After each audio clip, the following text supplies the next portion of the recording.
I have not okay. I've now unmuted you guys because you were being crazy loud fucks. Oh, my fault. Oh, I'm so Mm, sorry. Oh, we got to get mm. professional. Welcome back, everyone, to the Wannabes podcast. I am your host, Anthony Sertivin. These are my co-hosts, Luke and Morgan. Say hi, guys. Hello. Right now. Yeah, there you go. Dead cat sounds. Morgan, let's hear it. No. You suck. Anyway, we're we're glad to have you back here for the Wannabes podcast. And tonight we are reviewing the latest and greatest horror film that is just released, Insidious. Out of the further, I wonder where the bleeding world came from. You know, it's kind of funny. Insidious movies, when they first get announced, always have a different title and a different premise. And then the trailer drops and it's something different. Either someone's leaking the wrong stuff intentionally or they just change on the whim. Who knows?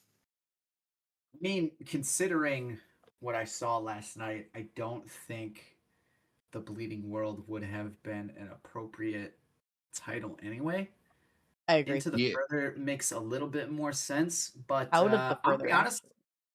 I'm gonna be honest. Yeah, I'm gonna be honest with you though. That's something that I need to pay more attention to because I hadn't noticed that. The only kind of controversy as far as like one of these movies coming out was the last one and the fact that they basically filmed it in secret and almost didn't release it. And then it got dropped on us, which like I'm a fan of. But yeah, other than that, I'll pay more attention to the titles because that's actually kind of interesting if that's what's going on. Who is that?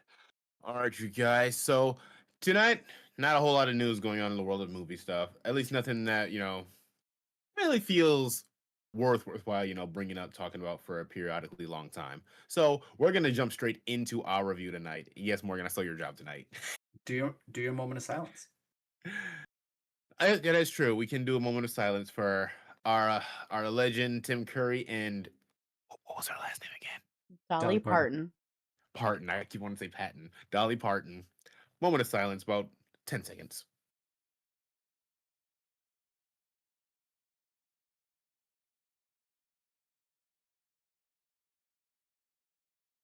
Moment of silence over. So yeah, I guess that's all the news we really have. Actually, nothing really major regarding trailers or announcements have dropped yet. But we'll Yeah. be on the lookout. I did consider crashing out Avengers Endgame re-releasing with 4 extra minutes, but I'm not gonna do that tonight. Let's I talk. it's not enough to get me invested. I saw that too, and I perked up for a second, but like it's either it's either 4 minutes that was cut for a reason, or they shoehorned 4 minutes in it because we still have to make things connect to Doomsday. Shoehorned. Because They were not thinking about Doctor Doom in 2019. Come on now. this has been the worst phase of the MCU, hands down. So here's hoping Doomsday pulls it back together, but until then, yeah, no, I'm Well, not. I'm we not saw rewatching she. Endgame. I'll wait We'll until it see. goes on Disney Plus, and then I'll just skip to the 4 minutes. I'll just wait till someone leaks it online. Just figure out. All right, what was so important? Yo, for real, that too. All right, you guys. So let's talk about Insidious Out of the Further. So typically Do we would tell you some box office I news, have right? box office? I found box Oh, office. sweet. Go for it. Go for it. Yeah. So, listen, guys, there's not a lot of box office news out there, which is very surprising. I will also say it was when I went last night, it was a surprisingly quieter evening at the theater comparatively to the last like month of going to the theater. But that's okay. I'm not complaining.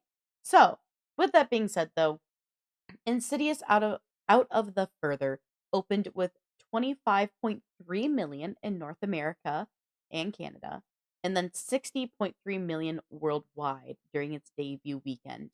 So the worldwide it has now made uh sorry, that was wrong. Um the final worldwide total is 62 million. My apologies. So domestic was 25.3 from 3,303 theaters. International opening was 35, creating a total for the worldwide of 62 million. So, going off of the weekend rank, it did finish in second place behind Spider-Man Brand New Day after, briefly taking the top spot on opening Friday. Gotcha. It had the number one spot for a second. Just for Friday. Wow, dude, that is surprising. Like You it being go, in second Insidious. place makes all the sense, but like, damn, you actually had a little glimmer of hope there. Let's go. Mhm. Uh, does Production it say what the also budget? production yeah, Go on, production you're about to cost tell me. is I'm just double checking. I have two different sources. 18 million. 18 million was budget. Mm. All Well, right. they made their money back already, so that's good. I'm happy. Thank goodness, because I like Yeah. this movie. I like it a lot. This might be as good as it gets. I'm just gonna throw that out there. I hope I not. I don't think this is my absolute favorite one of the franchise, but it's also not my least favorite of the franchise. I'm still I think Insidious 1 will still always have, like, the whole probably number 1 for me just because it was such a new concept, and at the time when it came out, it was such a, um I felt very starved for good supernatural horror. So, mm, yeah. But anyway, I still really I did enjoy this movie. I had a good time. yeah. I'm just gonna say this right now. Insidious over Conjuring. Fight me. Go on ahead. Go ahead. Sorry. I No, 100% I agree with agree. you. Yeah. Oh, thank God. Yeah. Okay. Yeah, I'm Insidious gonna all say. day. Yeah, and this movie proves further why because with stuff we're gonna get into a little later. But let's just get into the basics real quick. Actually, the film stars Amelia Eve as she portrays a mother who is actually capable of not only traveling to the further, she can Nightmare on Elm Street things there and pull stuff out of it, not just Technically, inanimate objects. she can take things to it as well. That too. I was gonna get to there. I'm Yeah, sorry, okay, I'm sorry. yeah, it's alright. It's alright. It's all good. Well, yeah. So yeah, not only just like physical, non-living objects, she can take some unliving things out of the further. Translation: ghosts, which now leads to a malevolent entity, haunting her, wanting her power for his evil uses. That is the most like basicness of the plot we can get into right now, and we can dive in a little deeper as we go on to the review actually. But I think the first thing we should start off to with how do we feel about the performances and the cast? Mm, Overall, I'm good with it. There's a yeah, couple. There's a couple instances where I'm like, eh, meh, but only a couple, and they all yeah. center around. Hold on, let me go back. I just saw I want to go back. Where the fuck is it? Where did you lose? The name. There it is. It's all Oh, from Amelia. Amelia Eve is hit or miss depending on what's going on the screen, and her misses aren't very many. Mhm. But there was a couple scenes where I was like, man, I don't know, you okay. Mostly when she's trying to do the like I've lost it type of stuff. That some of mhm. that was just a little cheesy to me, but otherwise That's fair. everybody's fine.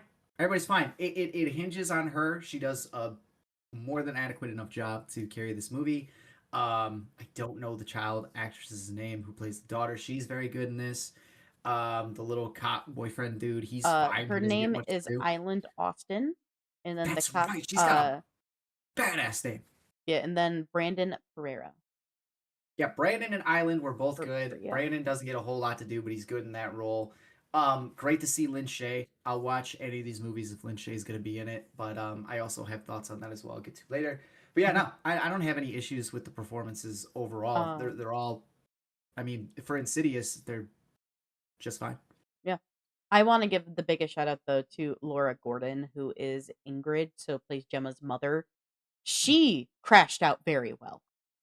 Oh yeah, crashed out. Her crash out and her like her whole like her losing it and everything. I really enjoyed Laura's performance for that. I Also, do shout out enjoy She to was she was better at it than Amelia was. 100%. shout out to Maisie Richardson Sellers actually too, because she was cool in the film as well. Yeah, Is Blink that, Claire. Kaiju yeah, girl. that is clear. Yeah, yeah, yeah. But if anything, Lin Shay, major shout out, but hardcore shout out to Sam Sporell actually for the character of well, I'm gonna Oh say for right now, the blindfolded man. Hey, is it weird that I find him kind of hot? no, it's I you. think I my No, don't. I expect nothing less from you. no, yeah, that's actually it's my love pretty of on evil brand. characters is showing again. It's very on brand for you. Yeah. Yeah, it makes sense though. But yeah, he plays a very fascinating antagonist in this film. Actually, this is a different antagonist than we actually have seen from the Insidious franchise. Actually, like this is a character that not only did we get a glimpse into the human life before becoming a resident of the Further, but what he wants actually is a good, really good moving forward point for the Insidious franchise, because these films have always been about demons from the other side wanting another shot at life by possessing a vessel, actually, with the exception of chapter 3 and The Last Key, actually. But this film takes it a different route, actually. But we'll save that also a little bit if we want to hold off on some spoilers first, Yeah, anything like well, that. we can hang there because well, my probably biggest maybe the biggest problem I have with the movie is centered around him and his character. Just in the sense that like by the time the movie was over, this kind of felt like Insidious by way of like Avengers, kind of like there's just some stuff with the powers and like the demons and kind of their power structure and hierarchy and shit. Like it was cool to actually have a big bad that I guess had some stakes to him, but I don't know the whole his whole bag and his whole reasons and why I've seen it before. I guess I wanted something a little more creative. I don't hate him, but especially by the time the movie is over, I his like whole threat level is kind of gone for me. So he's Mm, not an entire. I don't want to say that he feels like another throwaway because we had made a mention I think last week when we were talking about this because the question was, do I need to see the other films to know what's going on in this? And Anthony, you're the one that pointed out that the previous monsters are in here, and like they are, but they don't do anything. So by the time this one was over, I kind of felt like my man might be in that same realm of like I'm never gonna see him again, and that I kind of didn't like that because they actually, like I said, they actually gave him some stakes. I wanted him to kind of be the overall big bad moving forward.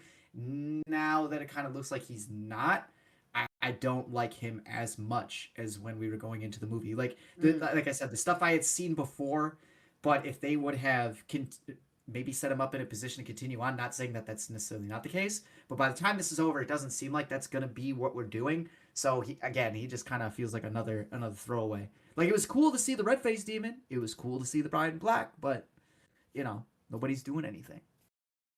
So to go off of what we talked about last week on if you do need to watch the other Insidiouses to understand what was going on, turns out no, you didn't.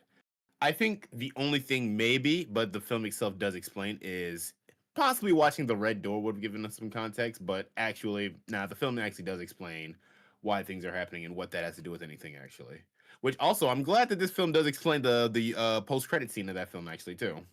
Don't want to get into anything spoilery, but I am a big fan of the possible hierarchy that this film I think sets up, right? Like there's definitely a big bad out there, so maybe we'll start exploring that a little bit more cuz honestly, even though the movie isn't that great, that demon in that movie is kind of cool. We'll hold off on that because I want more context of what you're talking about. So we'll give a spoiler warning for later. Yes. But There we go. but that's how I feel about our big bad in this movie. Yee. His performance is fine though. I mean, he kills it. I do agree. Yee. I was just gonna say. So one of the things that I have always loved about the Insidious films is the further itself and how it works and how it connects to all films actually as well. I agree.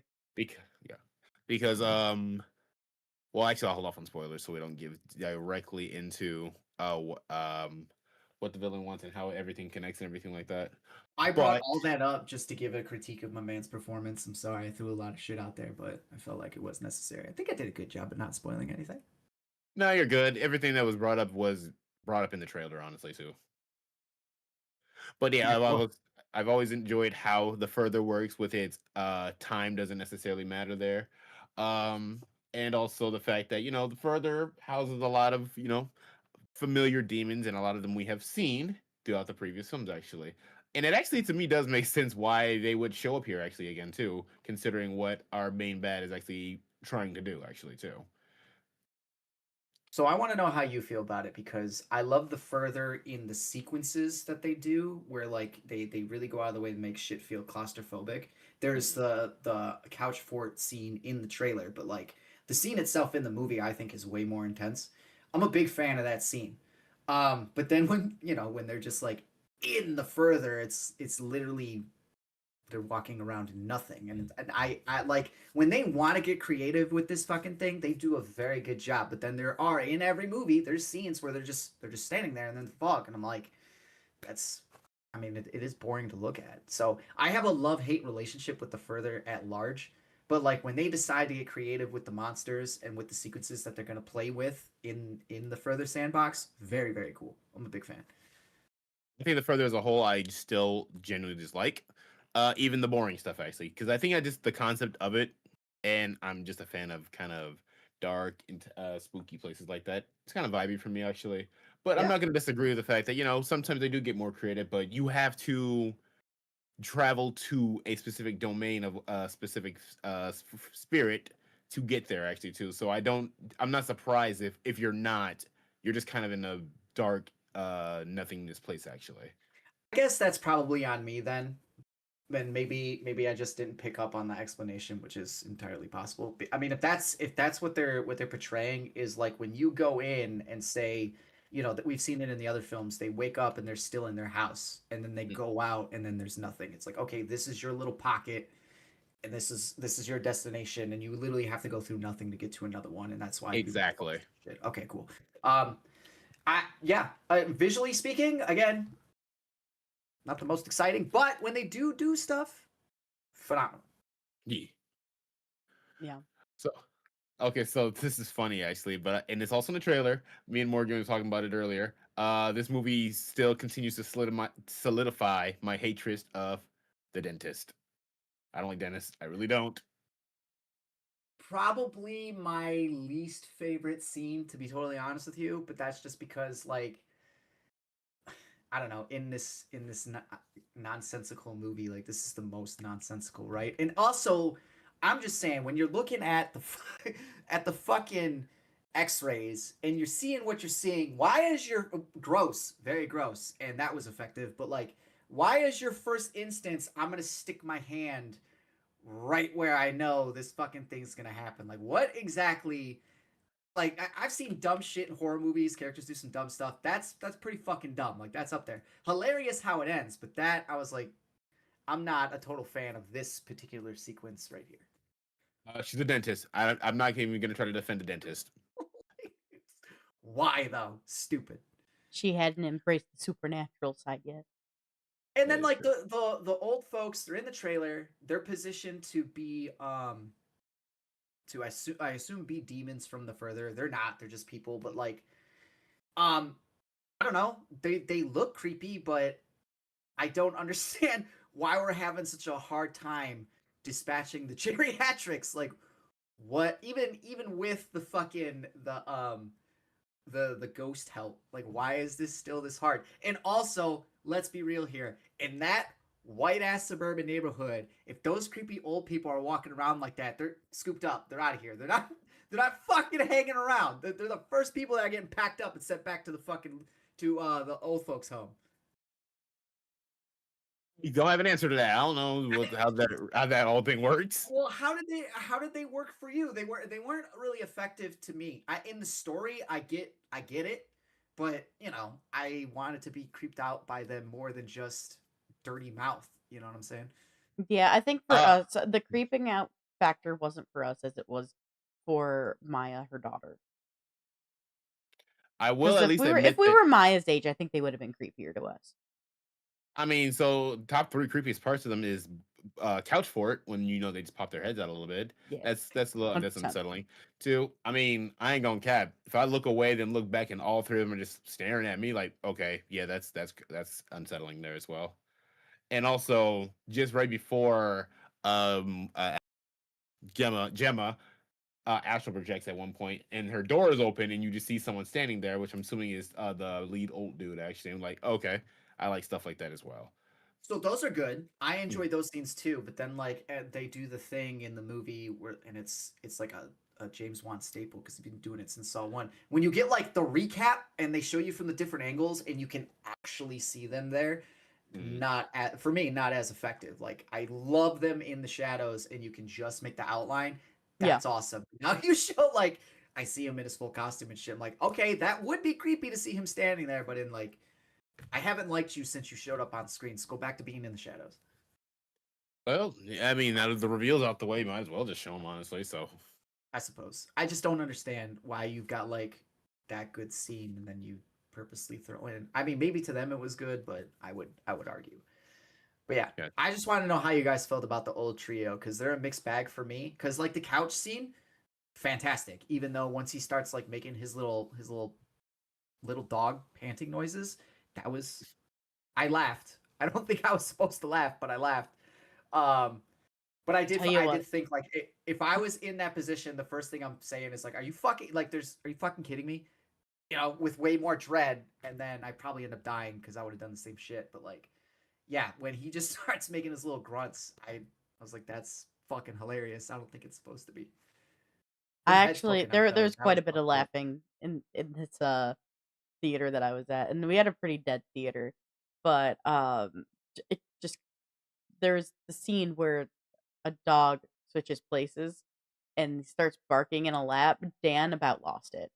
Dan was laughing so hard. Dan was holding back his laughter as hard as possible at that scene. Yeah, that was funny too. So, That was another one. Sounds like you guys had more um, energy in that theater than I did because I just saw this a couple hours ago. They there was this one guy who was just he was like the cackler type who just started cackling at some of the really dumb shit that was on screen, and I appreciated him. He was entertaining, but they had the me in that scene until he started barking, and then it turned to laughter. But it was like you had me, man. That was yeah. good. Holy, what's the dog doing over there? Oh fuck. The whole the old people though. I did enjoy them because were meant to be in kind of they were a bit of like an enigma for a little while. Like you're trying to figure out what are you guys? Who are you? What are you? What do you have to do with all this? You know what I mean? Like the pillow, the or sorry, like the couch, the cushion fort thing. That was awesome. I really enjoyed that with them.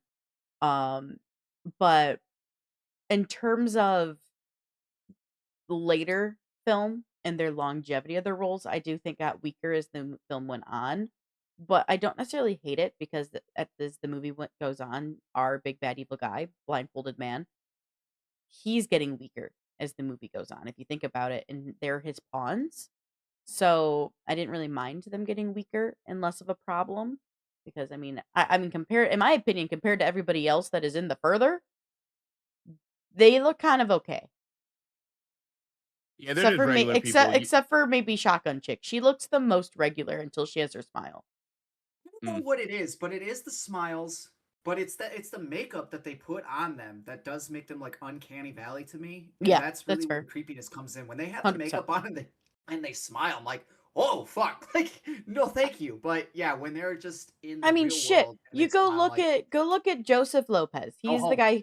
Joseph Lopez is the actor for Lester. If you look at his IMDb photo, I'm like, oh, he looks like a nice, like gentle old man compared to like how you see him in, in his whole get up, in his like makeup and everything, right? So, um, my guy Joseph looks like he belongs in like some fishing town in like Greenland or Iceland, and I would enjoy think I've seen the talking with him. students. I'm gonna look. I'm pretty sure I've seen the students something else. But also, sorry for anybody that is a fan of Phantasm. This dude, when he's lying on a table, he looks like the tall man from fucking the Phantasm, and Mm. that's all I can see, which hits me right here. I love it. But if they ever go that route, here's your guy. Get this dude. Hope if he's still kicking, of course. Yeah, for real. Yeah. All right, all right. So, also shout out to another good shout out to this movie as well because they started doing the thing where main characters trying to explain the supernatural occurrences that is happening, and you got the skeptics not believing and stuff like that. I'm glad that's nipped kind of quickly, like quicker than I thought it was gonna be actually too. So thank God for that. Yeah, we've Yeah, been here like before. we didn't have to Yeah. deal with like Brandon, or I think it was Brandon, right? Yeah, Brandon, her boyfriend, haven't like he was a little skeptical, but he's like, I'm just Mm-mm. gonna help her through her shit, whatever. And then finally he then realizes, no, this is legit. So I do So appreciate it. We weren't dragged through a really long, like crazy, bitchy crazy. I'm wondering. Yeah. I wonder if you guys maybe. I just thought about this right now. That maybe that is a direct response to the fact that we only have Lin Shay for no 10 minutes, maybe.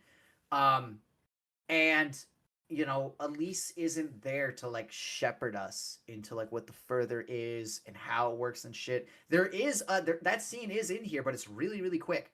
Yeah. So do you think maybe that's like a conscious choice? Because while again I love Lynn Shay, I love her as this character, Elise doesn't do a whole lot in this movie.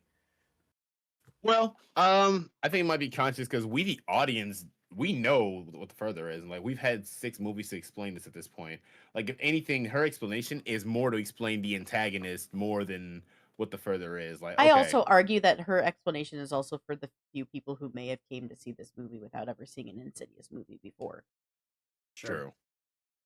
Well, and that's kind of where I mentioned before this kind of going into more of like a superhero route because our main character has some fucking powers.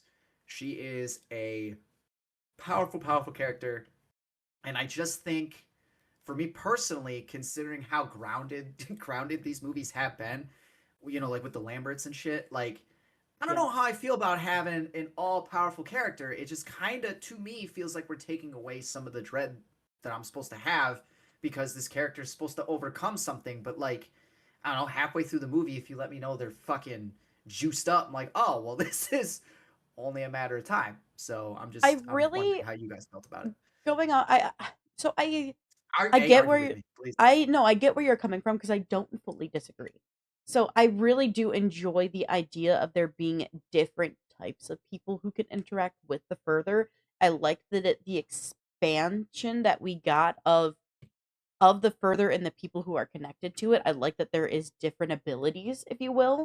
However, come down to the point of like near the end of the movie where she's in going through a wave of people, and granted, yes, big bad man in charge says, "Let her come to me."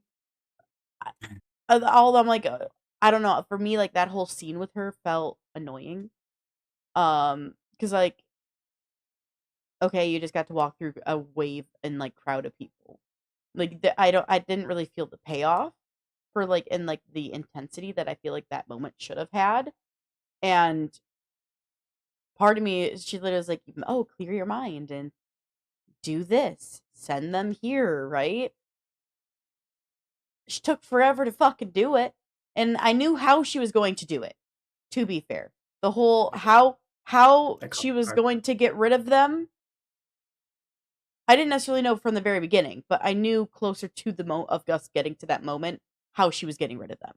So I don't know, like it is a very strong power, a very strong ability, and with the ability to take things in and out of the further, and I'm surprised, and I'm not upset, but I am surprised that they did not bring Elise back.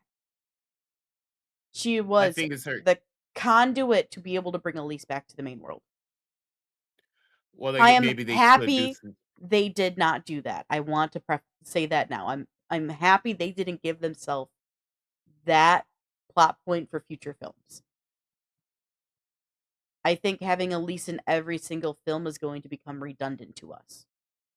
I think her being like a spiritual guide, it makes a lot of sense for Elise and her character at this point of her undeath or death, just her death. Yeesh. Yeah, I say that's her choice. I think Elise just wants to stay there actually I for real. agree. But In regard, it wasn't even a topic they asked. She didn't even ask like, "Do you want me to take it back?" Like there's a couple things I'm surprised they didn't do, but I'm very happy they didn't do. in regarding the effect of power, I mean, to be fair, in the red door, I mean, it's possibly suggests that maybe Dalton could be a little bit more powerful than we think if you consider the fact that Hmm. painting over a picture of the door actually straight up just sealed it away, actually. So who knows how much further that can actually go if you really think about it. Fair, and it is implied that Mr. Lambert was very strong as a kid too, and now he's just older and it's gone away. So I mean, I mean, I'll buy it. I will buy it. Like, who knows? Like, what she does, I'm like, oh, shit. But I don't want to go superhero route, but, the supernatural is Part of me does quite want to know like unnatural. why did they wait until now with Gemma if she was in her childhood home the entire time? They could have gone Oh, for this woman at any point. I actually think I know why. Please And tell me. I think we actually have to get into spoilers for this part. Spoiler warning. You guys 10 seconds to go away. 9, 8, 3, Stay 2, around. I'll give 1. everybody a thumbs up when we're done with spoilers. Okay, so the film establishes that Cyrus, that's his actual name, aka the blindfolded man, initially was going after Ingrid because she was also what Yeah, they call a courier, yeah. right? Courier. But she killed herself to ensure that she couldn't Gem. be used, and yeah, that Gemma couldn't be used, and also to trap Cyrus in that memory behind the Right. door. Actually, now the film established that the red door only happened a few weeks ago, and that Dalton painted over it, sealing that door. Oh, okay, However, like okay, I okay, okay. said, the post-credit scene, when one door closes, another Yeah. one opens. So therefore, I think the door that hid Cyrus managed to open, granting him the chance to go after Gemma this time around. Isn't that what they say? Isn't that Yeah, what that's Elise exactly. says? Yeah, Well, that's yeah, what she said. Elise says that, Yeah, yeah.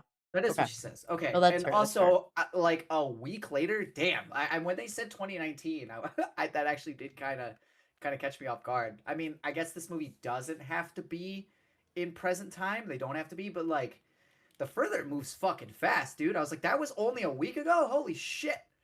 I don't. I think she said a few weeks ago. So there's that. And the further itself does not have time, which explains how, how older Gemma is the one who shut the door on young Gemma in the beginning of the movie. Actually, Well, Yeah, I yeah, like when they do that.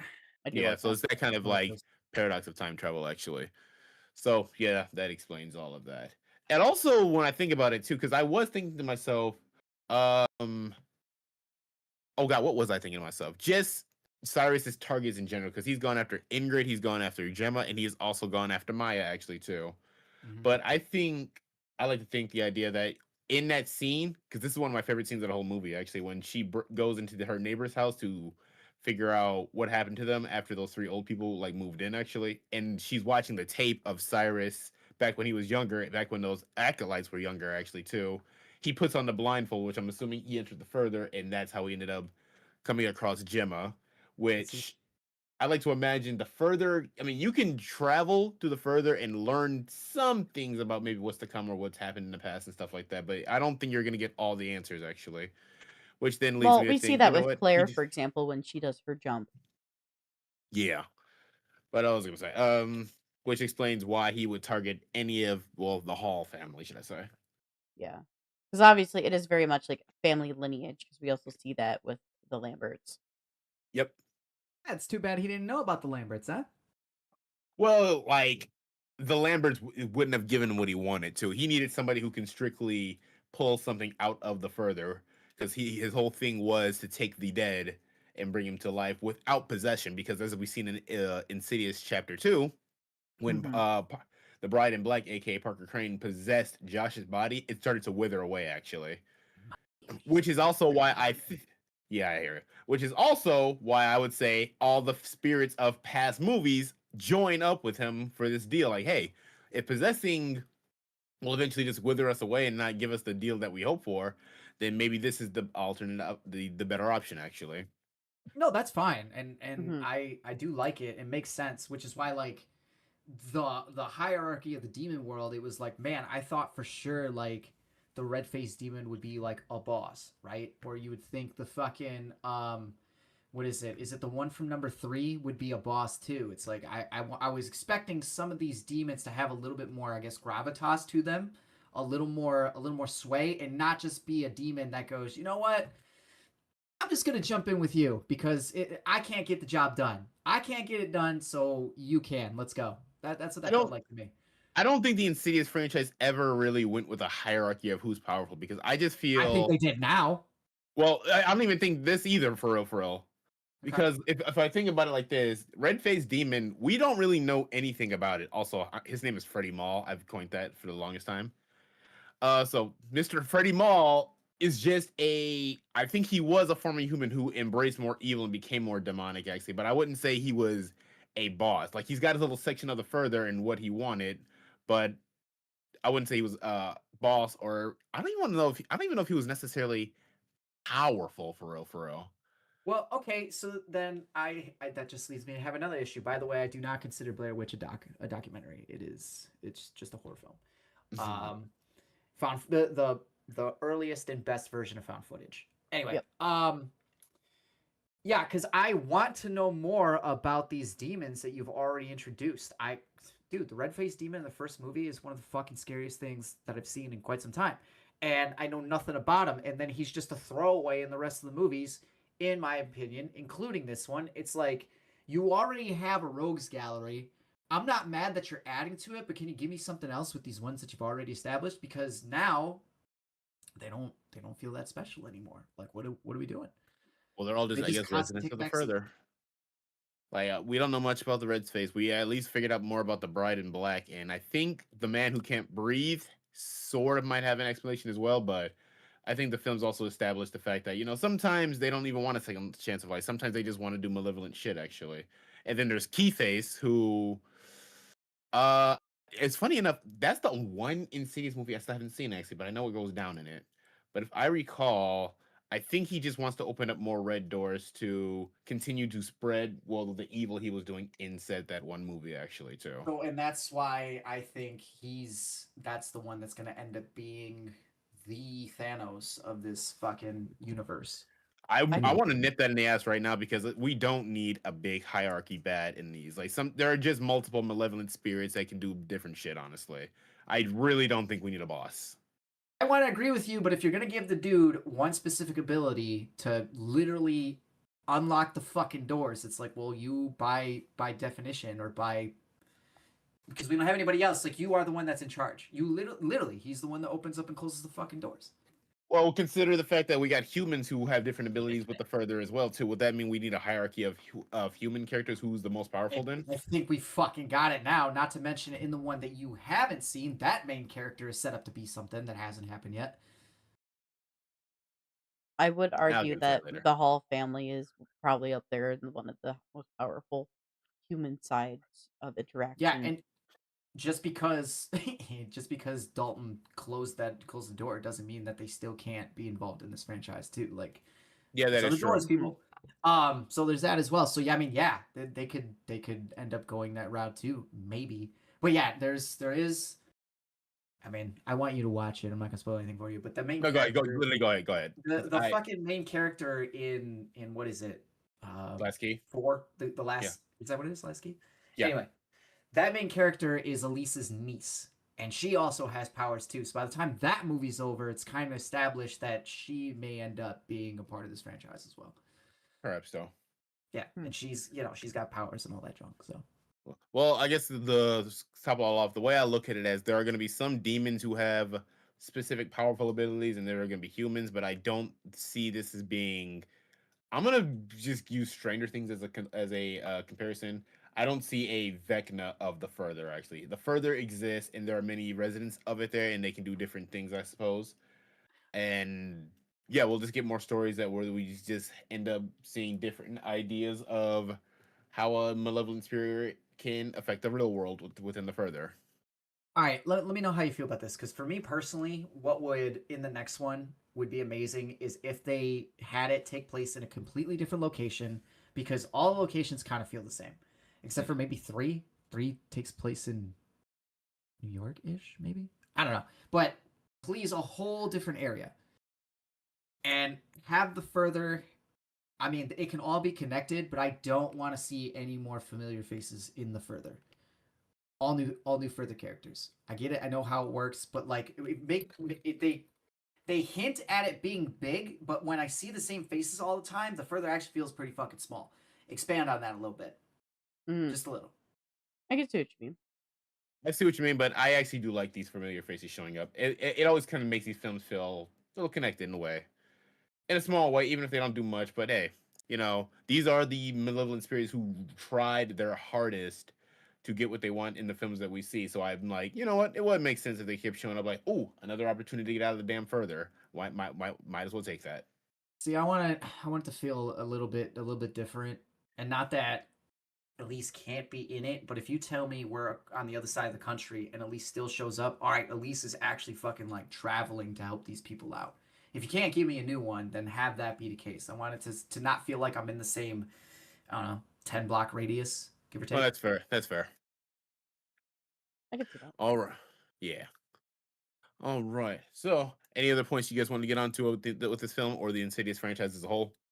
The actual, so I know we talked about the makeup, but the actual like monsters with their designs are pretty good. I mean, my man with the teeth thing, I can take him or leave him, but when I actually get like a creature, they look pretty fucking cool. And then with the makeup and the uncanny valley shit, they're creepy, but I like them more when I see like less of them, like the scenes where their heads are poking out and shit. But when they're all just like standing together, like you mentioned, the shotgun ghost, until she smiles, it's like you're just a You're person. just a person. You're just a Oh, person. you smile now. I know you're a little crazy. Got it. Yeah. So, And you made it I worse. just want to give that shout out to the effects that are in this movie. There's some CGI, but I think it's handled pretty well. Hmm. Hmm. Um, there's nothing glaring in it, and for me, the jump scares were effective in the beginning of the movie, and then as we went along, they weren't. I don't know, law of diminishing returns, I guess. But like they kind of hit me over. I don't want to say hit me over the head, but there's quite a bit of succession to the jump scares in the beginning, and then they kind of plateau a little bit, and you don't get them as often as the movie goes along. I do like that, Yeah. but they caught me off guard more in the beginning than they did in the end.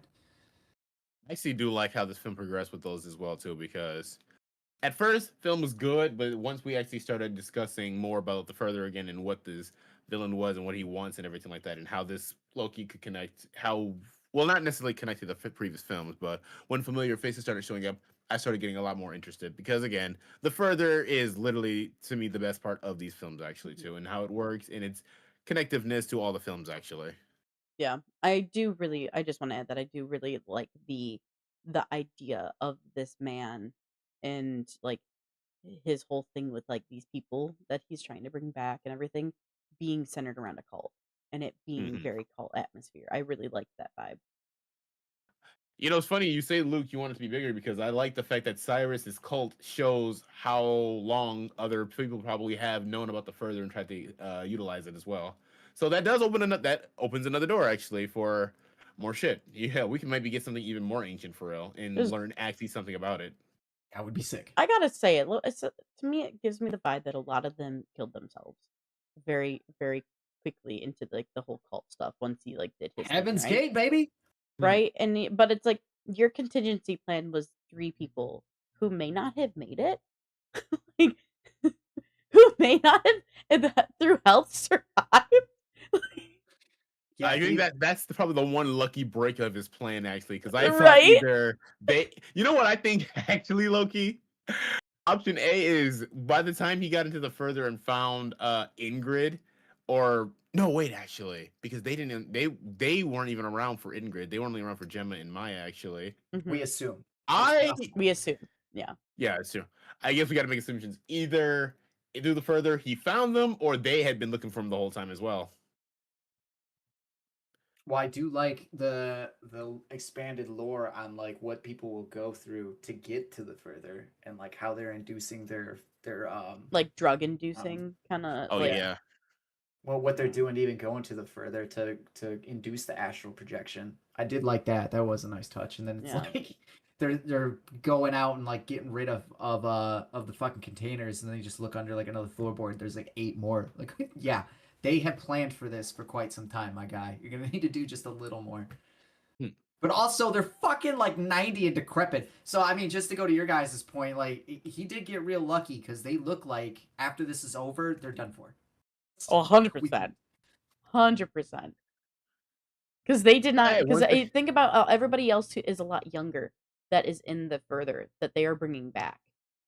for real. So like that to me, like that is his cult died at a much younger age, and they were like the you're a contingency plan. yeah. Right, even if they did kick the bucket eventually, just throw them right back with Gemma's power. We're fine. Yeah. I am a big fan of the themes. I'm a big fan of Lights Out. Lights Out does the same kind of thing with having the monster be a metaphor for mental health and shit. And that's in here. Mm. I'm a fan of that. I like the way this one ends as opposed to that one. But yeah, I do like when they do stuff like that. And I don't know. I'm not the most educated person on the planet. So if I can pick up on it, maybe that means it's the easy way that they fucking did the metaphors. But no, I caught on. I did enjoy, and that kind of storytelling I am a fan of, especially like with your female characters and shit. Like you guys go through it more than we do. We hold it in more, but like y'all be getting battered quite a bit with shit like that. So I do respect when something like that is on the screen, and I think they did it in a nice way. Yeah, I agree. Yeah. Any other thoughts? All all right. How about, since this is the latest of a series, what is your, want to rank them or just talk about Oh, least favorite and favorites? Which I'll I rank think them. me. Oh, yeah, that's it. As a matter of fact, okay, yeah, yeah, do I'll it. do it. My least favorite is two. Fuck Hmm. two. Everything that is great I'm about gonna be one, honest. I think everybody's least favorite is two. I have a passion. I have a fucking passion. Everything that is great about one to me gets completely erased in two because you give me that stupid backstory for the Bride in Black. I hate it. I've never liked it. Like, man, that movie starts out strong because it follows the ending of the first one, and then you get into what exactly is going on, and I'm like, fuck you. I'm gonna watch Psycho instead. Kiss my ass. Um, two is my least favorite. My second least favorite is probably this is six, right? Yes, Yes. All right, it's gonna be four. It's the one that you Okay. haven't seen. My next last least key. favorite is four. Yeah, Mhm. I'm gonna the be. monster is So far, yeah, you and I are right on par with one another. the monster is dope. I can't wait to see more of him. But everything that goes into that monster being dope is kind of not that good. Not a fan of the ending too, especially now, because like I said, it sets up the niece of Elise. Say that five times fast. To kind of maybe shepherd in what's going on next, but instead we keep getting Elise. Not that that's a problem, but like throwaway hero, throwaway villain. So number four. The next one for me is going to be three. Three. Yep. I enjoy the scares in three. I'm just not the biggest fan of the story, but like Mm-hmm. the no, actually, nope, I'm flipping them. Five. Five is the next one. I loved seeing the characters come back. Ty Simpson and fucking I can't remember his name, but he Patrick was Wilson. and Patrick Wilson. I'm glad Patrick Wilson got to direct the moments between the father and son, and like that was our mental health movie. That one was for us. I love that story. The scares are not that great. Bummed me out.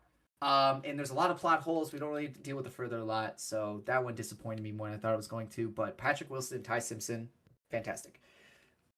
Then it's gonna be three. Three to me is like all just jump scares, not so much story, but I do like them, and I like the monster.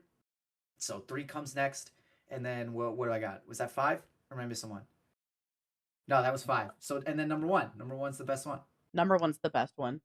Yeah, Number So one is the number best one. one is the best one from the time. And I remember watching this shit back in the day because like I couldn't go to the theater, and I used to know this site where I could watch my movies, pirate them and shit. And that's like how I watched Thor and shit back in the day. And I remember sitting down to watch fucking Insidious, and that first shot of the Bride in Black and shit, like, boom, hooked immediately. That one is the most effective. It's James Wan at the height of his powers. Yeah, number one is still the dragon that all these movies are chasing, and we get various degrees of close, but nothing has come quite as close to being what that movie is. yeah, so for me, Insidious Chapter 2 is the worst. Then followed by The Last Key, followed by Chapter 3. Um, then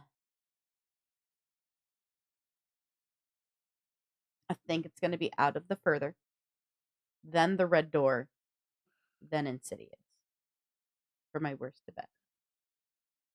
I think mine is a little quite different because, for one, Last Key by default has to be last because I haven't seen the whole thing and everything yet. That, Fair enough. however, from the ones I have seen, for me, my least favorite is actually The Red Door. I don't dislike the movie, but it's very underwhelming. It is nice to see these characters return again, but we spend a lot of time with these characters relearning the fur, relearning the abilities and everything like that. And like, well, we know this. I know they don't, but like they don't remember at least. But we know this, so we're wasting a lot of time with retreading stuff that we learned already and everything. It's like the Freddie Mall is back. That's neat and everything like that. And we learn more about Josh's father, but just a very underwhelming entry in the franchise actually. Although it did open up a door for something new and exciting. Then I'm actually gonna say three next. Actually, three ain't bad. I like It's the main okay. antagonist demon.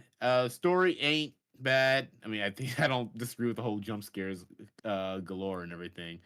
But I Loki, my favorite thing about it is how it connects to one and two with Elise can't go into the further before the bride tries to show up and strangle her again. So I like that that still kind of continued on, showing like, oh hey, that's still a problem actually. Nexus 2, I actually do like 2. Although I'm not the biggest fan of the backstory for Parker Crane. I guess it could be worse.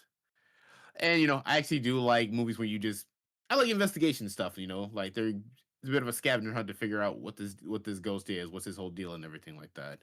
And I actually do like how they worked in the idea that Parker was imitating Josh the whole time while Josh was trying to find a way to connect to the other side to, get back home and everything.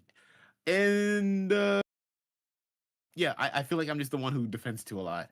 For Honestly, for me, the second place is gonna be this one out of the further. I actually really do like this movie a lot. I like the new stuff, new cast, uh, new opportunities, and returning faces in a unique way. Actually, that doesn't overshadow the main antagonist. Actually, and you guys said it yourselves. One is the best, actually, too, because before there was the Nun, there was the Bride in Black.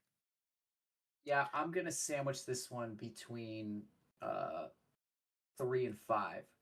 I did forget to do this one. So this is right smack dab in the middle for me.